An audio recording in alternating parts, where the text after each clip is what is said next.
If you're really skilled, you can dodge every single Fragments of Silicon.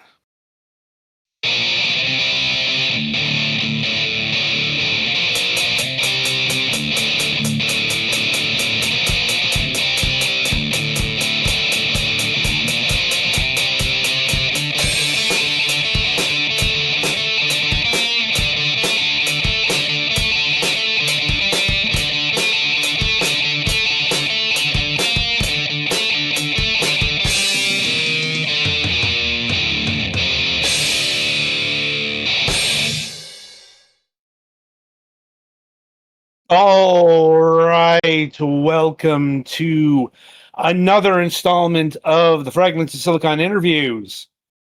Up this week, we have Gabriel and Nicolas of WildArts Games. Hello. Hey, how's it going? How are you doing today? We're doing pretty good. Thank you. Thank you. Yeah, pretty big week working on our next game, but we made time. Indeed. Right then, so how we like to get started is we like to get to know the people behind the games, the studio, and all of that assorted business. And we begin this journey by asking this particular question. What got you interested in video games, both on a personal and a professional level? Well, I know for my part, I've always loved video games from ever since I could hold a controller. I have two older brothers, so I got a chance to play some of the pretty cool classics, and I guess it just grew from there. You, Gab? I was a pretty late bloomer. Professionally and also personally, I think my love of video games blossomed by getting to know Nick back in high school.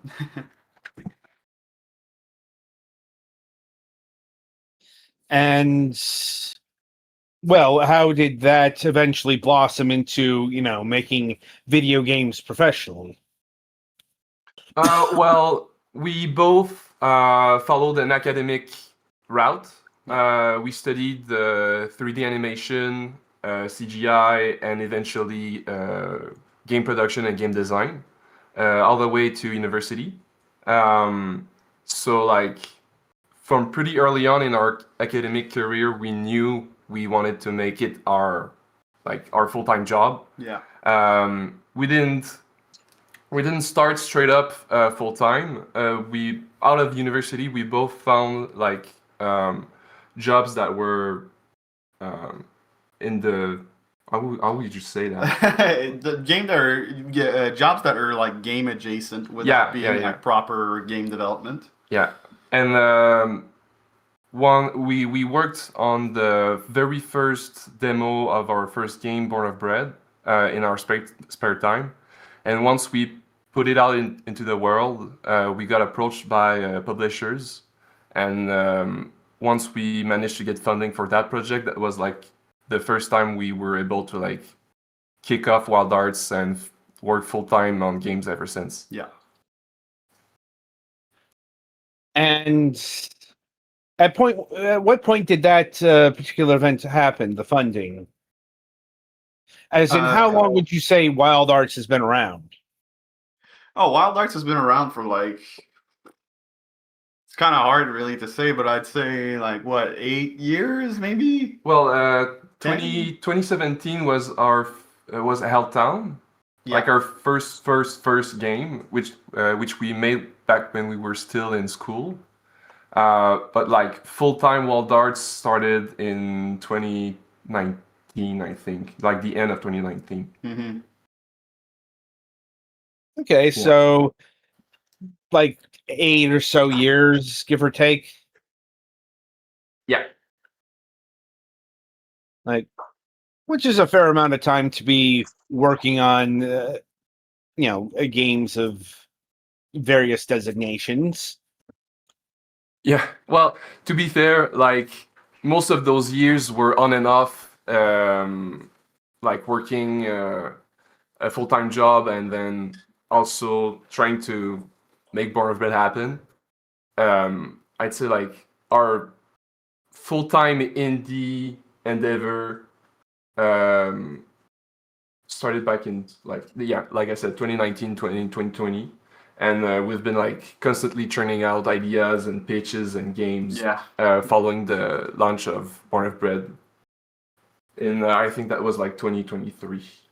Yeah, December 2023. Okay.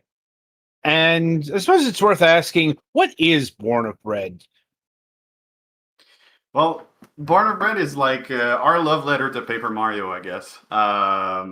We really enjoyed the game, and we wanted to take our own spin and like make our own kind of Paper Mario, if you will, and big parts of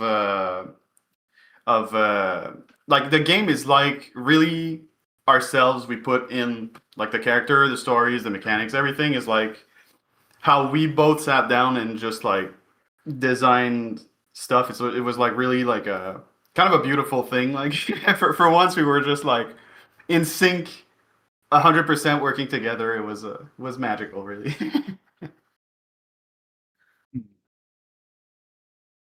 And how do I put this? How well did Born of Bread do when it got released? Well, when it got released, we got like pretty well, we got a good reception, but most of the like issues people had with the game were like on the coding side of things, which is like which was something we kind of expected. It's no surprise to anyone that like it's a pretty freaking huge production, and we were like Gab and I worked on like as leads, and we had two other people working with us, so 4 people team on this huge project was kind of crazy. We did our best, but like so with the time frame we had and everything, some bugs did in fact like went through, and yeah, that would explain like some of the early like poor reception I guess we got from people. But like all in all, people did enjoy, as a matter of fact, enjoy the game as intended, and we were pretty happy with it, really. Yeah, especially like 6 months later, once we like Yeah. put out the big batch of patches. Oh yeah, patches are great. Well, that's good to hear. Anyway, moving ahead and setting the stage to is something we are going to focus on a lot more, and that is how do you pronounce this? Caput mortem? Yeah. Yeah. What does that stand for in Latin? It's an alchemical process, which is the inert residue left after a procedure. So it's also like in English you'd say dead head, but it's really named after like that concept of Residue. the death and inert stuff left over after a process. Huh. I'm like, it's a bit of a thing to name your game after. Yeah. Well, it's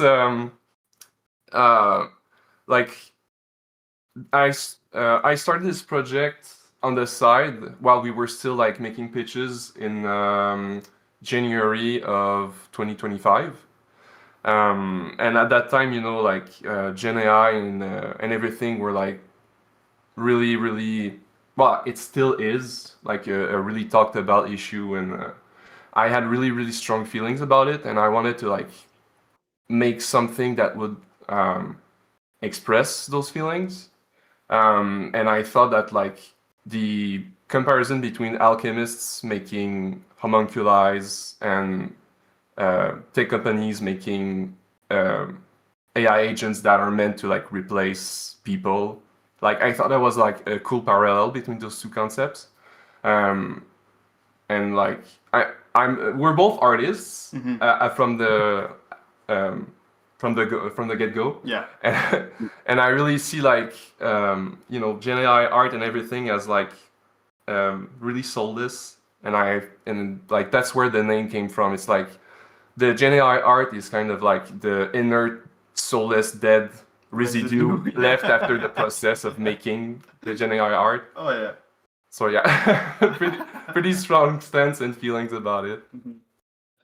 I'm like, how do I put this? You are answering the Gen AI topic as artistically as possible, I think. Yeah, that was a goal because 2024 was a year of like failed pitches and really it was a rough time for us. And like creatively, we were both like in a bad spot. Yeah. And this project was meant to like Reinvigorate. Yeah, reinvigorate my feelings of creativity, and I figured like let's just make something I think is like really cool.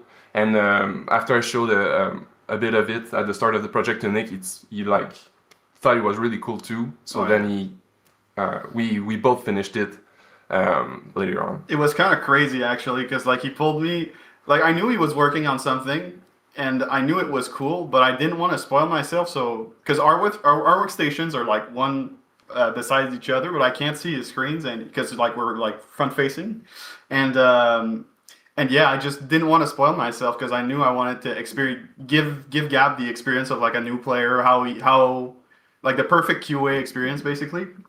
And once I just sat down, it just like basically cured my depression. I was just like, because I was feeling pretty apathetic, like the pitches aren't going anywhere, and I'm not really sure where I should put my time into. And then just Gab comes out with this like amazing, immersive, interesting, and like mechanically complex like a horror game that's really that has so much potential, and it just like it cured my depression. Like I was like, oh my god, that's so freaking cool. And basically what I got to play is just basically like the demo that we did, like the first. Well, maybe half the demo. Yeah, half the demo maybe. Like I went down like one floor deeper than where you're at right now.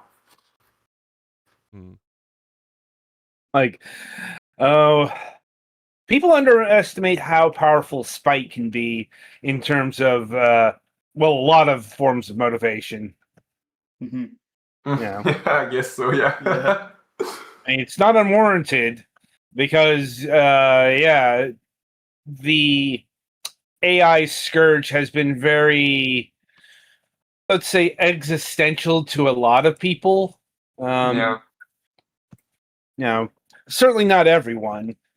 Like we've had a few people on the program who have engaged in the tool set for various reasons. It's not just, let's say, creative dead weights, but like we had one person who said they were kind of forced to use the tool set because of time and money issues.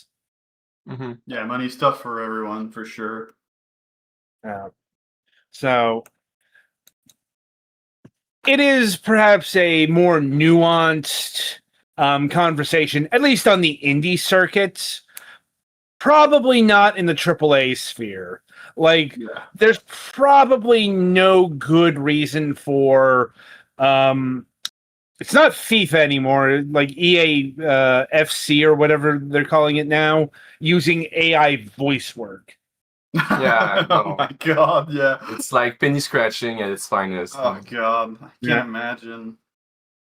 Yeah, and unfortunately, like AI has problems beyond the artistic. It's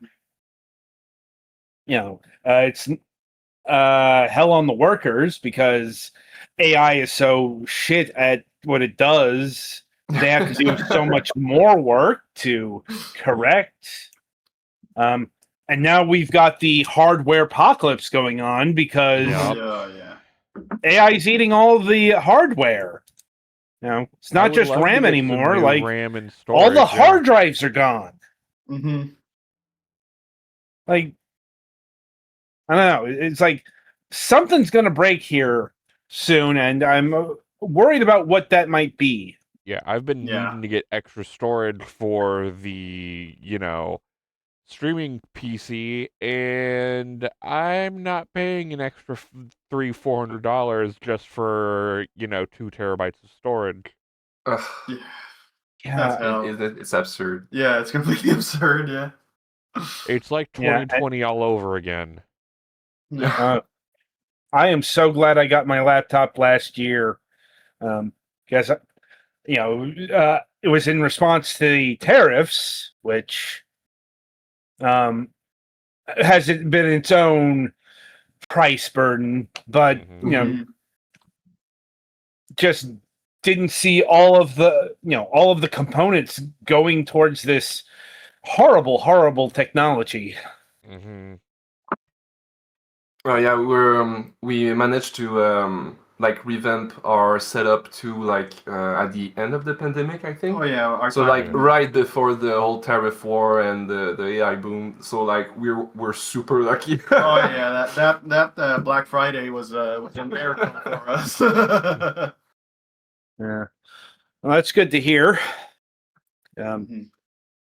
And how long did it take you to actually make this game front to back? I think it was about 8 months. Yeah. It's by far our shortest project. Yep. And I'm really happy of what we managed to do within that time frame. That's in part why like the game is about 2 to 3 hours long. That's what like we knew we wanted to make like a small scope games. Mhm. Because that was like kind of one of our mistakes right after releasing Born of Bread. We were continuing to think about big scope games, like really ambitious ideas, and like as the industry was starting to like lose its footing, like financially, it was super hard to get like any investments. Yeah. So like we lost like a lot of time like pitching like 2 or 3 projects that way.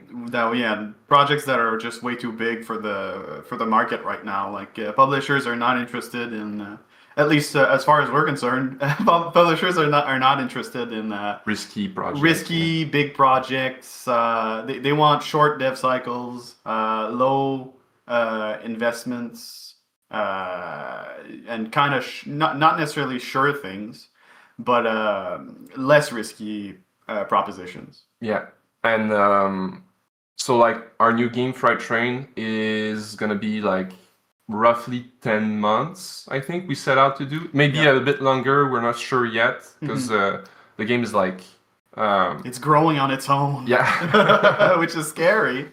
But yeah, we know we've got the experience to know when to hit the brakes and when to yeah. Oh, and by the So- way, oh, sorry, go ahead. No, go ahead.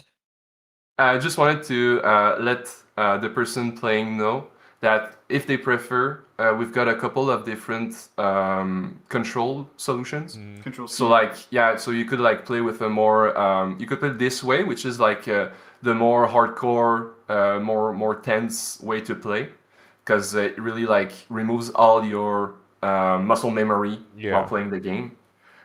But we also have like a more modern, in the configuration, and I think it's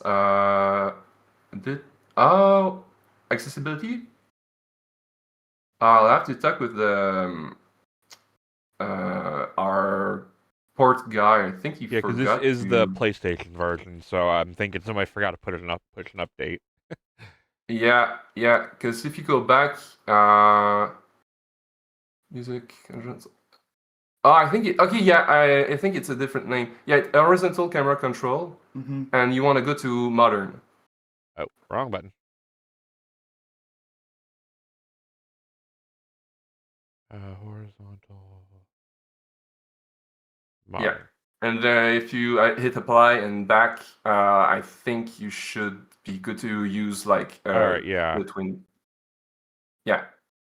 All So right. you hold the triggers and move the left analog stick to move the hand, and so it's like because we knew like it's a pretty niche idea for a game, and we knew like some people that didn't want to engage with that type of controls, and we didn't want to gatekeep the game away from them by like not including options. Right. Same thing on PC. You can use the mouse and keyboard too if you want. Yeah, we have a lot of control schemes like that. We feel that the more people get to enjoy the game, I mean, it's always good to have more options to play, right? Just for accessibility, some people just can't hold a controller in a certain way. Yeah. So having different control schemes can really help everyone have fun, you know? Mm-hmm. Indeed. All right. Getting back to what I was going to ask, and that is, it sounds like you have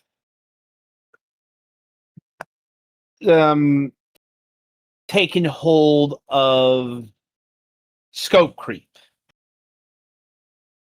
Like, Yeah, well, we're really trying. Yeah. And so far it's not so bad. So far, yeah, we're managing pretty good. Yeah, you know, certain, especially for like, I'm gonna talk a lot about Freight Train right now, just because we're in the thick of it. But Sure. for Freight Train, we have like a pretty interesting way of working. Like, I have a group of designers that I send builds to, and then I get feedback from them. And then when we're done, you know, I interview them, I talk to them, and I see like, oh, what's the issues? What are some of the things you like? What are some of the things you didn't like? And then we do adjustments. And sometimes some of those adjustments are just like, oh, this should be a new shortcut that we should add, and it's solved in like 20 minutes. And sometimes it's a bit more complicated than that. It's like, oh, we need a new display that will show certain mechanics, or we need to change a mechanic because it's not fun, or it's too complicated, or something like that. So it's kind of interesting to work that way. And yeah, it can sometimes increase the scope of the game, but in that sense, it's kind of necessary, I feel, because we need to address the issues that players have, and if we don't, then we'll just like fall short of the mark, you know. Yeah, and since I'm way less into the design room for Freight Train, I'm like the little voice behind me going, wait Yeah. a minute, slow down. We It's need great. to like rethink that. It's too much. It's like it's too big a task to handle Yeah. by ourselves. Exactly. Like, so that's a great way of like negating scope creep. Is like, sometimes I'll come up with like an idea that, and then I'll not think it through like for like how long it'll take to implement and stuff, and debug and QA and everything. And Gab's always there to like, you know, pull the rug from under me.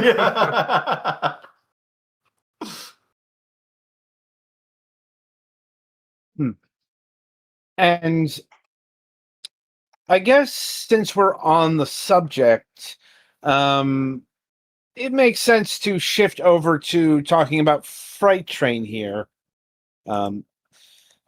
So, at the risk of being obvious, I'm assuming this involves a freight train of some sort?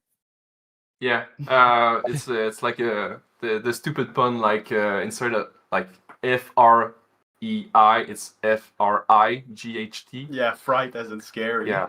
Right.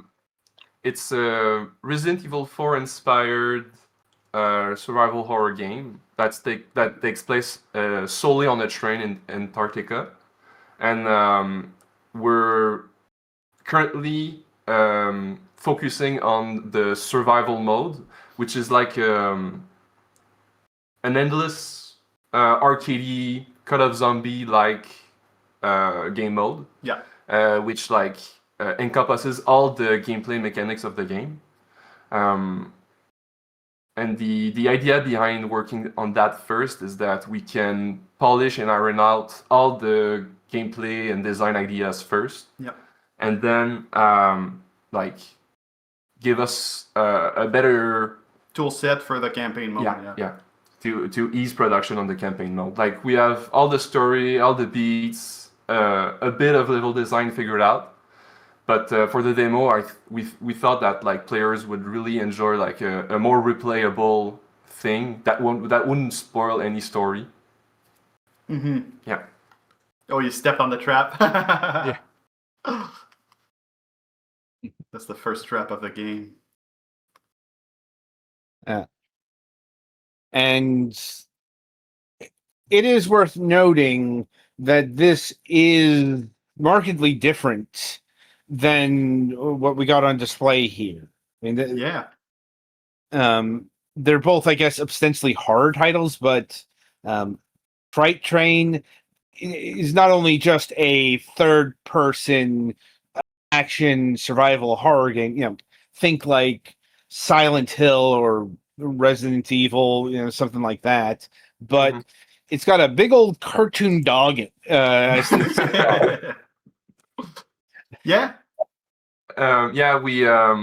Because we both equally love horror and cutesy stuff. And we're the kind of devs that really like to play around with different ideas. Some devs, thrive in making the same type of stuff. Yeah, but like I don't want to sound like pejorative. It's like it's not a bad thing. Like some people iterate on what they love, and they like that's how a lot of devs end up making like awesome masterpiece games because they iterate on the same thing and they master every aspect of it. Yeah. We on the other side like really enjoy the like diversity. Yeah, and, like, variety. Of and playing with different ideas. And with Fright Train, we like coming off of Caput Mortem, which as you can see is it's more realistic, more gritty. We felt like going back to something a bit more cartoony and try to like blend those two aspects together. Because Resident Evil games have like B-movie plots. It's they take themselves seriously, but they're in essence pretty silly, which is why they're so fun. And we figured like blending those two aspects, like cartoony characters with like a horrific setting in which like they don't acknowledge how silly it all is. They all take themselves very seriously. We thought that was a super fun idea for a setting. It's basically just like Born of Bread meets Caput Mortem. It's just the two concepts merging together thematically. I mean, it's a bit of a trend right now, actually, because we've got the success of things like Five Nights at Freddy's or Poppy's Playground or Poppy's Playtime, Bendy. Like combining the cute with the horror seems to be quite the winning formula. Though once again, this is a bit different than those other properties, not the least of which is this is third person versus those first person affairs. Yeah, and also like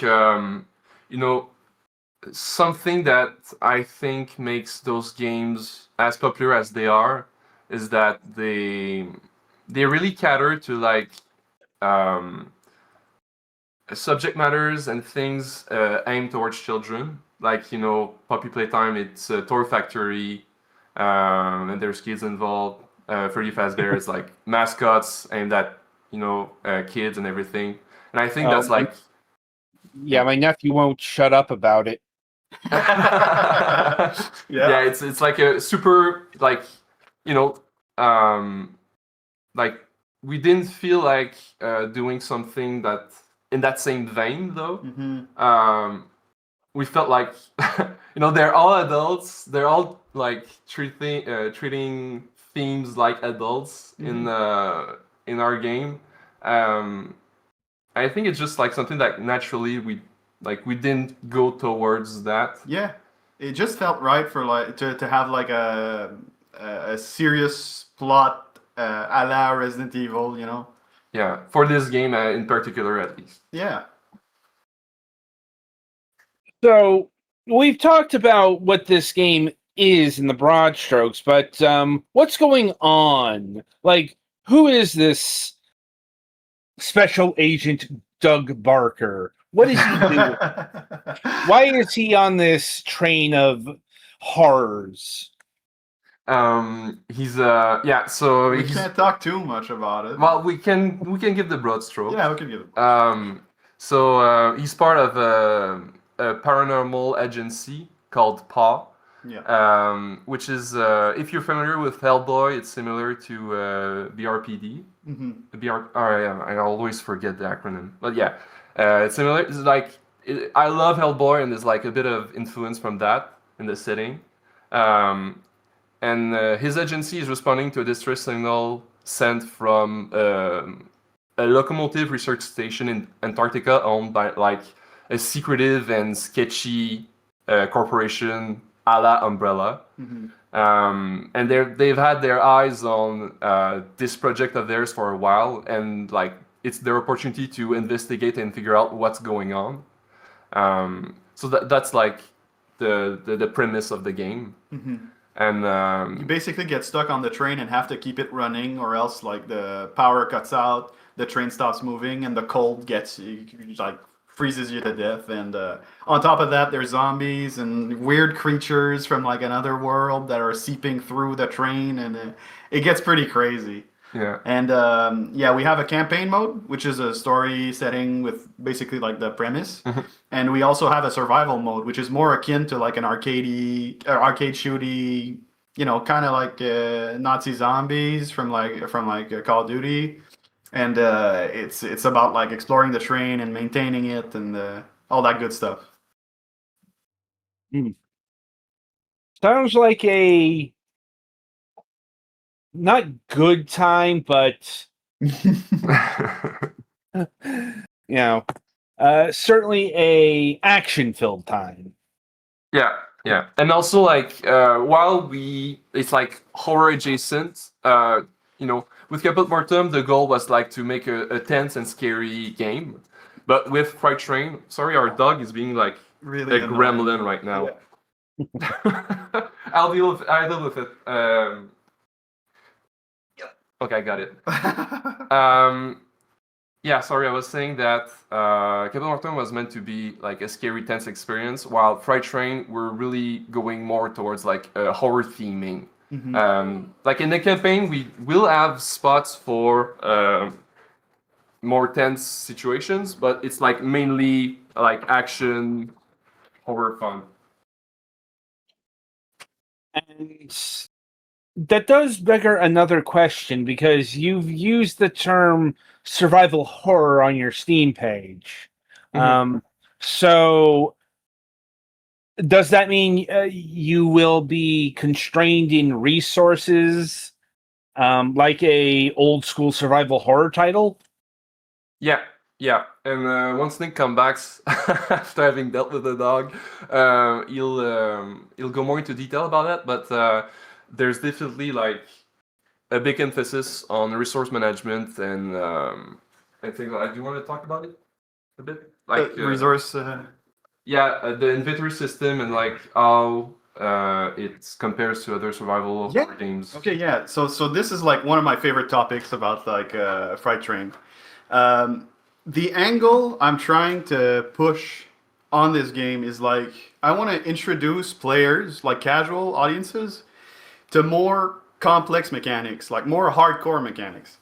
So if you look at the game, you'll notice it has some similarities to like DayZ's inventory, where it's just like slot-based items, and you have to hold stuff in your hand, and it's kind of like, I want to say laborious, but it's also really fun and engaging. So we have like lighter versions of like some of those mechanics in Fright Train that are just like going to be, and I want to make it so it's an entry point for like casual audiences to maybe dive into deeper, more hardcore games in the future, just because maybe they'll notice, it's really fun having to manage ammo in a mag. Like, it's really stressful. I have to plan ahead, and I have to react when it's real bad and stuff like that. So it's going to be really interesting to see how players react to some of the mechanics, for sure. I mean, that could go either way, honestly. Because I certainly remember the cavalcade of complaints about the old Resident Evil inventory system. I'm like, it had its purpose, but I can't deny it was a bit tedious to have to go and back and forth to get the item you might need and all that stuff. I mean, I think they got the balancing right with Resident Evil 4. Mm-hmm. Yeah. Yeah, it's No. more like in Resident Evil 4. Like we don't have yeah, I get you. The inventory is more in that sense like in Resident Evil 4. The items have slots in your inventory, and they don't have like you don't have to like scroll through something to like, oh, where's the key or whatever. Yeah, it's like friction is like a really fine tool Oh, to yeah. balance. Like Nick said, he wants to bring in a little bit of friction from games like DayZ and things like that. But at the same time, like we're fully aware we're not advertising this game to like a super hardcore FPS fan base. Oh yeah. So like we're like constantly tweaking and finding ways to make those elements of friction actually fun and engaging in the context of Freight Train. Mm-hmm. And does that extend all the way to the saves? The saves is actually like I said before, we're focusing on the survival mode right now. But yeah, the save system is like a whole discussion that's gonna be happening pretty soon. Yeah, that's true. Like, do we have save rooms? Is it more like the most recent Resident Evil games? Just like, well, no, they do have save rooms actually. Is it like just a payphone you can go to and like save your stat, or do we just straight up allow the player to save anytime? It's like a whole discussion we'll have to have.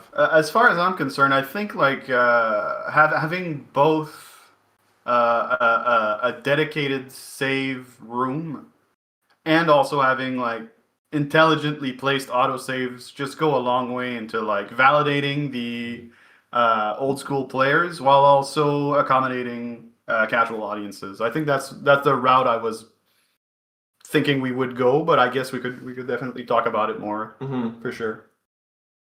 Well, it'll be interesting to see what eventually develops in that realm. Mm-hmm. And since we're on the topic of old school survival horror mechanics, controls, Oh, yeah. are you going to be utilizing tank controls? No, No. no. Ooh. Like I said, it's more it's a lot more to aimed at casual audiences.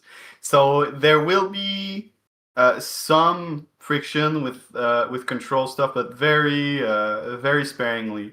We're trying to aim more for like Resident Evil 4 remake-esque control scheme. So like the fluidity and character movement, like But with the snappiness of the original. yeah, with snappiness from the original also. Like we're trying to make it like there's some stuff we like about the classic games, and there's some stuff we like about the modern games, and we're trying to like have a happy middle ground for all those stuff or those things. Yeah, and also like I think like depending on the demand, maybe we could like add it as an option. Like if people want to play with tank controls, we could let them like down the line. Maybe. Like maybe have like a difficulty option. For a hard, but I don't know.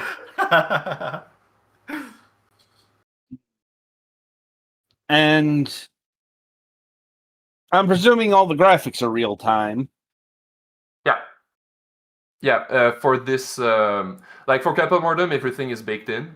But like for Freight Train, the design called for everything being real time because there's like lots of the different lighting situations. Like everything can turn off, everything can change, everything can flicker. And since the game takes place on a train, which is like a fairly easy to control environment from our side, it was like really feasible to get great performance even on lower end hardware.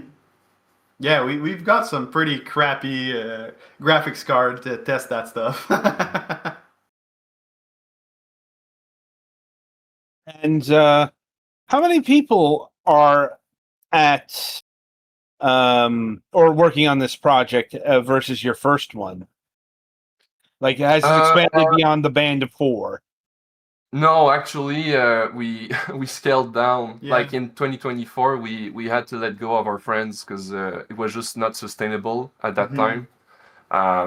So ever since November, I think we've only been us two. Yep. Like Born of Bread was by far the largest production. Like Yeah. we were a core team of 4, but we had like contractual help Work, yeah. for like writing, music, sound effects. We also have contractual work for Fright Train. Yeah. And for Captain Morton also. We did the music with Okoroid. Yeah. And pretty good soundtrack also. We were really happy with her work for sure. Yeah, it's awesome.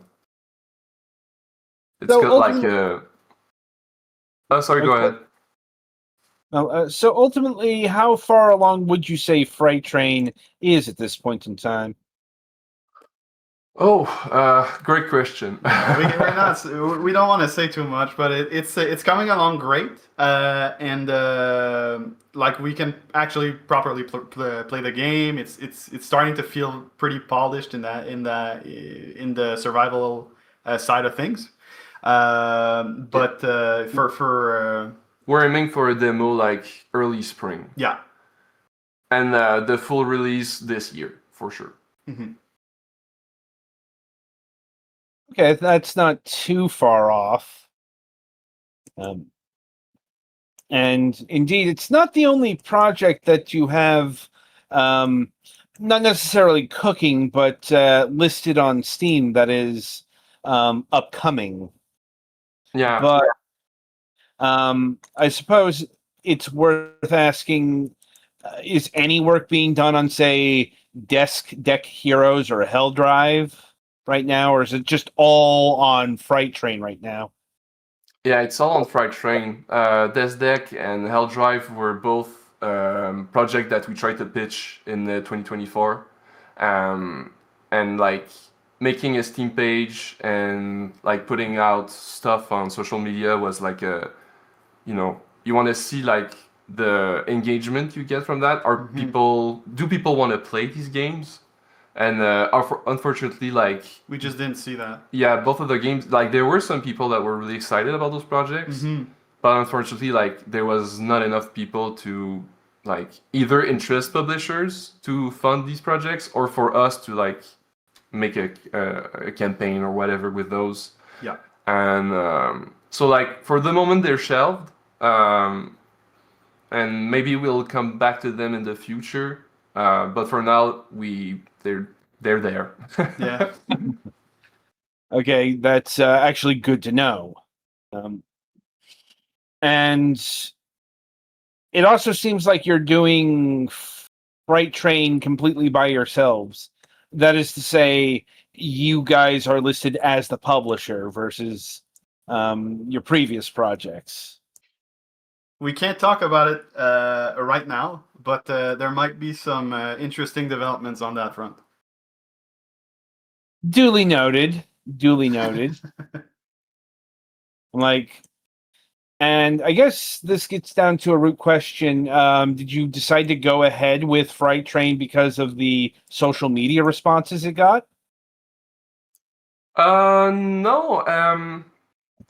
It was like it was a mix of a lot of stuff, like from our own experience. Yeah. So far making games, what we wanted to do, the goal of making a smaller scope game too.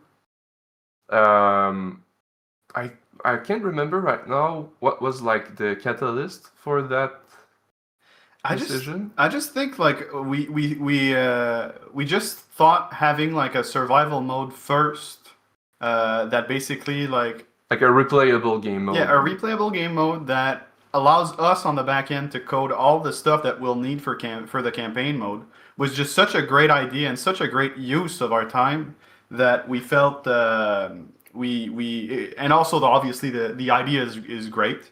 There's lots of appeal in the game. It's a shooter. It also is cutesy, and the theming is really interesting also.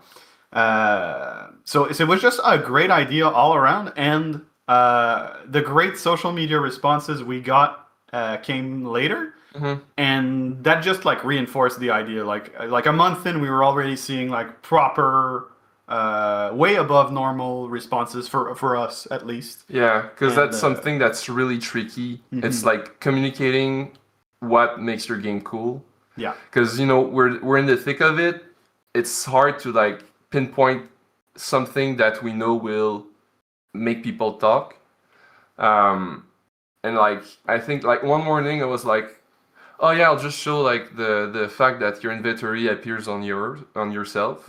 I posted it and forget about it, and then like 2 hours later it was blowing up. 140,000 views, like 6,000 likes, Yeah. a billion million retweets.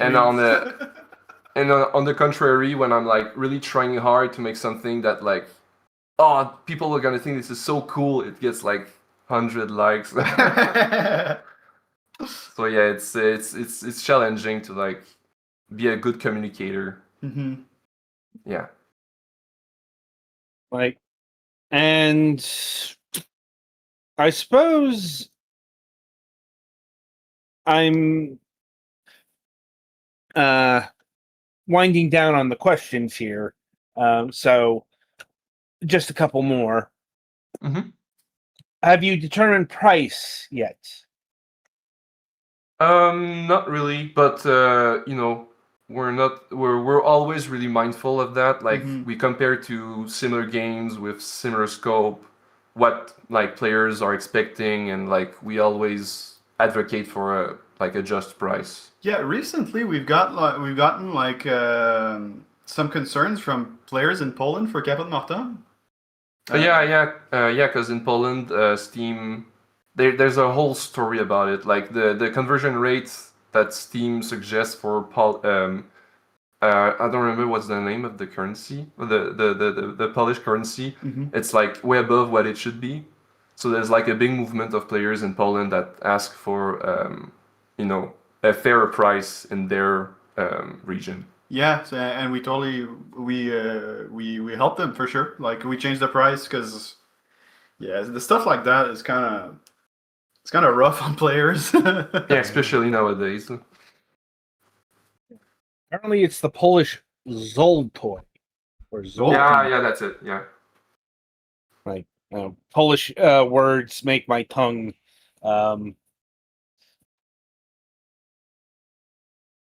squiggle. Anyway, is this game coming to just the PC platform, or are consoles in the mix as well? Currently, we can only promise PC, but like depending on what the future holds, we'd really love to make it available on as many platforms as we can. Oh yeah, there's some interesting news on that front as well that we can't share. Unfortunate, but also understandable. Right then, so I think I've run through my gamut of questions. I will turn to my colleagues here to see if they have anything further to ask. I think I'm good.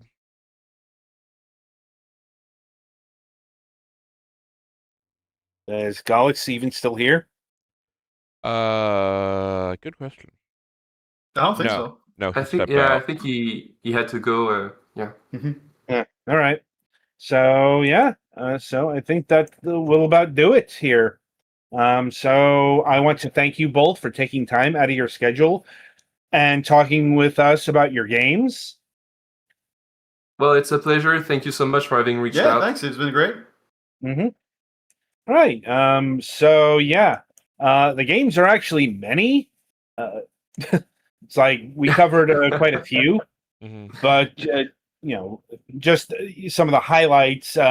Caput Mortem is currently available now on Steam and at least the PlayStation 5. Is it on Xbox? Yes, and I believe there's also a Switch Switch port, port. yes. Yeah. I Alright, guess. so- Oh, since you have a Switch port, are you gonna plan on using any of the motion controls that the Joy-Cons offer, or is that a no? No, yeah, no. Unfortunately, but the question came up, Yeah. and Yeah. like that would have been so cool. It But would have And been I guess it amazing. also would be an option on the PS5 because the DualSense Mhm. controller. Maybe Right, another yeah. time, yeah. yeah, that would have been really cool. Maybe if we do another update for Cabot Norton would be something we'll consider. Well, because I just went through the classroom area where I saw the zombie where you had to put the hand in specific spots. That would have Mhm. been a little more interesting with using the gyroscope of the DualSense, I guess. Yeah, If yeah. the engine allows it for it to be accurate enough, is the whole thing Yeah. with that. Yeah, and that's also something like we haven't experimented with like touch or motion controls yet in Yeah. Unreal. So like that would have been like it's a whole learning curve you have to go through, and Right. like at the moment there's like we're like all our time is spent on like making Freight Train. We always try to learn something new, though. Every project we try to like, oh, this time we'll do leaderboards, or this time we'll do something else. One step at a time. Right. Mm-hmm. All right. I think that's it from me then.